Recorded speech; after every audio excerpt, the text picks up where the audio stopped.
আমার একটা মেয়েকে পছন্দ হয়েছে, কিন্তু ইস্তেখারা করে দেখেছি সংসার বেশি দিন টিকবে না।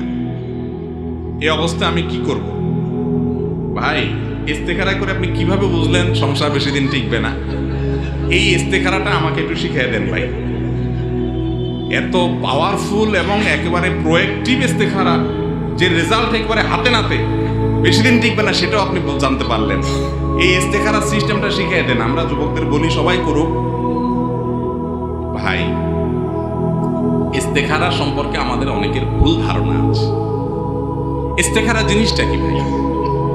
ইস্তেখারা শব্দের অর্থ হলো কল্যাণ কোথায় আছে সেটা খুঁজে বের করার জন্য দোয়া করা, কল্যাণ প্রার্থনা করা। ইস্তেখারা পাবে ইস্তেফালের মাজদার, ওলামায়ে কেরাম, মাদ্রাসার ছাত্ররা বুঝবেন। মানে হলো খায়ের বা কল্যাণ চাওয়া। ইস্তেখারা একটা দোয়া, মানে কল্যাণ চাওয়া, ভালো কিছু চাওয়া আল্লাহর কাছে। আপনি কোন একটা সিদ্ধান্ত নিতে যাচ্ছেন, বিয়ে করবেন, এই জায়গায় করবেন কি করবেন না, ব্যবসা করবেন, এই জায়গায় ইনভেস্ট করবেন কি করবেন না, বিদেশ যাওয়ার জন্য টাকা জমা দিবেন কি দিবেন না, এই কাজটা আপনি করবেন কি করবেন না, এটা নিয়ে আপনি সিদ্ধান্ত নিতে পারছেন না। তো সিদ্ধান্ত নেওয়ার জন্য আপনার যে চেষ্টা আছে সেটাতে করবেনই। পরামর্শ করবেন বিজ্ঞদের সাথে, পণ্ডিতদের সাথে, অভিজ্ঞদের সাথে মশওয়ারা করবেন, বুঝবেন, চিন্তা ভাবনা করবেন। এর পাশাপাশি আল্লাহর কাছে বিশেষ পদ্ধতিতে প্রার্থনা করবেন, দোয়া করবেন যে আল্লাহ, এই সিদ্ধান্তটার ক্ষেত্রে আমার যেখানে কল্যাণ হয় সেখানেই যেন আমার সিদ্ধান্তটা হয়, এই জন্য একটু দোয়া নিবেদন করবেন। এটা হলো ইস্তেখারা। বুঝতে পারছি? এই দোয়া নিবেদনের একটা বিশেষ পদ্ধতি আছে। সে সম্পর্কে একজন সাহাবী বলেছেন যে রাসূল আকরাম সাল্লাল্লাহু আলাইহি ওয়াসাল্লাম আমাদেরকে কোরআনের সূরা যেরকম শিক্ষা দিতেন, ঠিক ইস্তেখারা সেইভাবে শিক্ষা দিতেন। কিভাবে সেটা? সেই পদ্ধতি হলো, আপনি কোন একটা ডিসিশন নিতে গিয়ে হিমশিম খাচ্ছেন, সিদ্ধান্তহীনতায় ভুগছেন, দাঁড়িয়ে প্রথমে সুন্দর করে 2 রাকাত নামাজ পড়েন। কয় রাকাত নামাজ? ওযু করে 2 রাকাত নামাজ পড়েন। যে কোনো নামাজ পড়ার সময় পড়তে পারেন, এশারের পরে পড়েন, যোহরের পরে পড়েন, হ্যাঁ, সারা রাতের যে কোনো সময় পড়েন, মাগরিবের পরে পড়েন, 2 রাকাত নামাজ পড়েন। 2 রাকাত সালাত আদায় করার পর সালাত শেষে আল্লাহর কাছে একটা দোয়া করেন। দোয়াটা কি?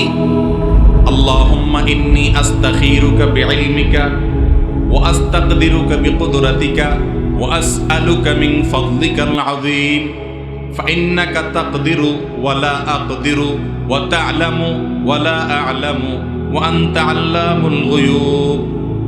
আল্লাহুম্মা ইন কুনতা তা'লামু আন্না হাযাল আমর খায়রুল লি ফি দীনি ওয়া মাআশি ওয়া আকিবাতি আমরি ফায়াসসিরহু লি ওয়া ইন কুনতা তা'লাম আন্না হাযাল আমর শাররুল লি ফি দীনি ওয়া মাআশি ওয়া আকিবাতি আমরি ফাসরিফহু আন্নি ওয়াসরিফনি আন ওয়াকদুর লিয়াল খায়র হাইথু ওয়াকদুর লিল খায়র হাইথু কান সুম্মা আরদিনি বি। এগুলো দোয়া। এই দোয়া আপনি লিখে মুখস্থ করে নিতে পারেন, দেখে দেখেও পড়তে পারেন, অথবা বাংলায়ও আপনি আল্লাহর কাছে প্রার্থনা করতে পারেন। তবে হাদিসের ভাষাটা হুবহু মুখস্থ করাটা ভালো। দোয়াটার বাংলা কি? আল্লাহ, আপনার কাছে আমি কল্যাণ প্রার্থনা করতেছি এই সিদ্ধান্তে, এই যে বিয়ে করতে যাচ্ছি এই জায়গায়, এখানে কল্যাণটা আমি কোথায়, করার মধ্যে না না করার মধ্যে, এটার ব্যাপারে আপনার কাছে আমি সহযোগিতা চাই, আপনার সাহায্য চাই। আল্লাহুম্মা ইন্নী আস্তাগফিরুকা বিইলমিক। আপনি যদি সবকিছু জানেন, কি হবে না হবে ভবিষ্যতে সব জানেন, আপনি ছাড়া কেউ গায়েব জানে না। এজন্য আপনার সাহায্য চাই আমি, যে এখানে কল্যাণটা কোথায়, করার মধ্যে না না করার মধ্যে, আগানোর মধ্যে না পিছানোর মধ্যে। এবং আপনার যে কুদরত আছে সেটা অসীম কুদরত, আপনার সেই কুদরত থেকে আমি একটু প্রার্থনা করি, আপনি আমাকে সামর্থ্য দেন, তৌফিক দেন।